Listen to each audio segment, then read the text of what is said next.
মার্কিন president Donald Trump ক্ষমতা গ্রহণের পর শুরু হয়েছে চীন, ভারত সহ কয়েকটি দেশের উপরে শুল্ক আরোপ। আর এ কারণে শক্তিশালী দেশগুলো একত্রিত হচ্ছে তাদের নিজেদের কৌশলগত লক্ষ্য পূরণের জন্য। এখন দেখার বিষয় হলো এই জোটের কার্যকারিতা এবং ভবিষ্যৎ রাজনীতিতে এর প্রভাব কি হতে পারে।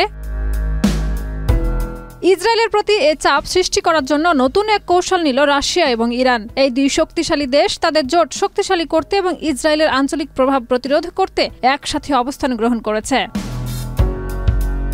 বিশ্বের দুই বৃহত্তম সামরিক ও রাজনৈতিক শক্তি রাশিয়া ও ইরান একত্রিত হয়েছে ইসরায়েলের বিরুদ্ধে কৌশলগত পদক্ষেপ নিতে। 8 মার্চ এক যৌথ বিবৃতিতে রাশিয়া ও ইরান জানায় যে তারা ইসরায়েলের নীতির বিরুদ্ধে কার্যকর প্রতিরোধ গড়ে তুলবে।